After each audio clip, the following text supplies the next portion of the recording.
Good morning, great morning, wonderful morning, spectacular morning, outstanding morning, magnificent morning. Yes, again, the beautiful reminder of choice that we all have, the ability to choose our thoughts. Remember, no one can force you to think the thoughts you think. You can think what you please. If to think is to form, you can form what you please. And see, that right there is a magnificent, beautiful truth that will give you an incredible amount of freedom, but only if you use it, only if you apply it. There's a beautiful book that I love to recommend that I speak of that's something that's life-changing. It's called Man's Search for Meaning by Viktor Frankl. And if you think in terms of everything that we share with you, what's beautiful is that it ties into the message that he shared from that beautiful book, and that is you get to choose your thoughts. Now think about this. This guy here, he was in a concentration camp. Everything was stripped away from him. And in that realm of the concentration camp, he was able to maneuver through it by controlling what he imagined, by seeing things that were not in harmony with how things were happening. And in his story, he would also share about people who would get crushed and not be able to maneuver through their lives because they were so emotionally involved with what was happening, and they would disintegrate and ultimately kill themselves. With that being said, that is a beautiful story that he shares about being able to maneuver through that to thrive regardless of what's happening because he controlled his imagination. There's an amazing statement that we share also as well, and that is you're either a slave to your imaginings or a master of your imagination. It's this latter that gives you the freedom that you seek. And that's what we here invite you into consenting to in your life, to be a master of your imagination, to not be a slave to the tyranny of second causes, to what you see, hear, smell, taste, and touch.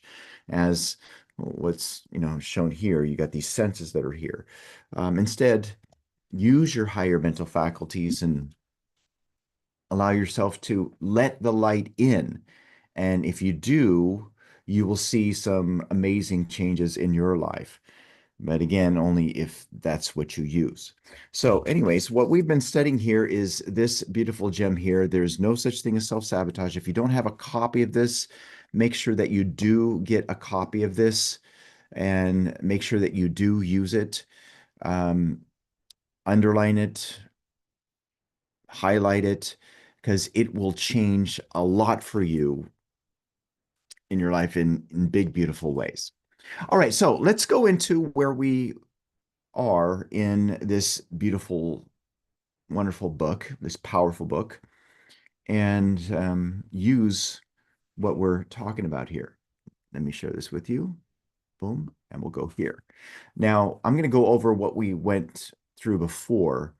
And again, it's tied into understanding that you get to give meaning to things. Now, the page we're on is on page 48 in this book, if you have the paperback. And William Shakespeare eloquently wrote, "There is nothing either good or bad, but thinking makes it so." Now, again, think about that for you with whatever you're going through, whatever's happened in your life, your precedent, all of it. It's fundamentally meaningless. It just is. And it's your thinking that determines the reality that you have in your life. And the best part from there is that you're the one that gets to give meaning to that which is fundamentally meaningless. Now, here we ask a question that's followed by this specific statement. At first, this idea might feel unsettling. What do you mean everything just is? It's very clear that there are some really bad things happening, but remember, it's the meaning that you're giving it that's making it bad. And that doesn't mean that it isn't bad. It just means that that's the meaning that you're giving it. Now, you might be thinking, how could this possibly serve me? How could this possibly serve you to make changes in your life? Now, remember, we're talking about decimating, destroying, obliterating the idea that there's self-sabotage. And here we're tying into this wonderful higher mental faculty of perception. So, how could this serve you? But what if this principle isn't heartless or dismissive? What if it's freeing to connect to the idea that you get to give meaning to things, that everything is fundamentally meaningless, that nothing is good or bad, that it's our thinking that makes it so? Now, when you understand that meaning isn't built into the events of your life, but instead created by your perception, you unlock an incredible truth. You have the power to decide what everything means. And with that power, you gain the ability to shape your feelings, your actions, and ultimately your results. See, that is a big, beautiful truth to connect with.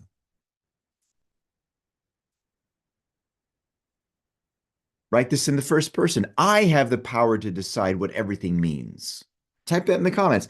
I have the power to decide what everything means.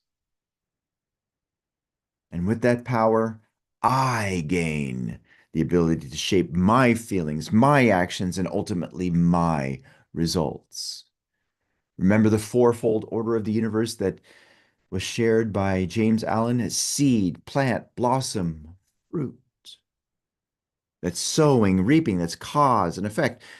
You want to change what you're reaping? Change what's been sown. Life is not happening to you, it's happening for you. Now, let's look at an example. Take a moment to consider the room you're in right now. Look at the room you're in. Do that right now. Look at the room you're in, okay? Look at it. Now, the question is that room big or small? Is the room you're in big or is it small? Now, take a few moments to answer the question from your heart. Now, you might say it's big, small, or even medium-sized. Notice how you gave it a description for size. But here's the truth, the room just is. Your room just is. It's neither big nor small. Its size only takes on meaning when you relate it to something else, such as a larger room or a smaller room, or your expectations of what a room should be. This is what's called the law of relativity. Something is what you make it relative to something that you're comparing it to.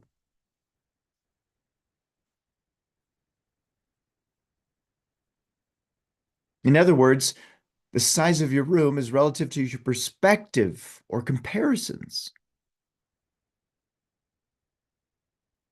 Now, you may have said your room is small, but again, why is it small? Because you're relating it to a big room. You may say it's huge. Why? Because you're relating it to a small room. Now, think about that when it comes to how much you earn. Is how much you're earning, is it a lot or is it a little? The truth is, it just is. You earning $1 million, is that $1 million earning it a month?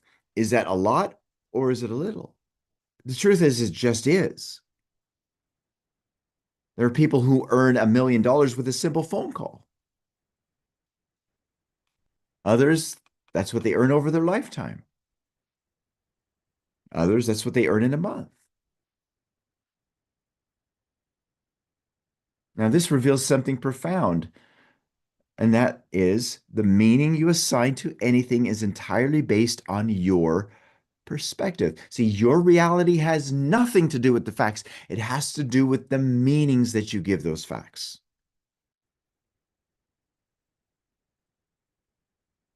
It has to do with your perspective. Events, circumstances, and even the physical spaces around you are neutral until you interpret them. And it's your perception shaped by your beliefs that determines what they mean to you.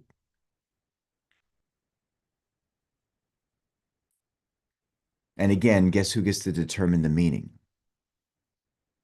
Guess who gets to decide whether or not it's good or bad? Is it the beginning or is it the end? Is this the entry into a new chapter or is it the end of your life? The whole point is that perspective is something that you get to choose. Now, before we move further, for those of you who are watching this live stream and would love to dive into watching the remainder of these calls live or even watch the replays, which are amazing and incredible, go to elevitality.com and register for Mastermind. You will thank yourself later.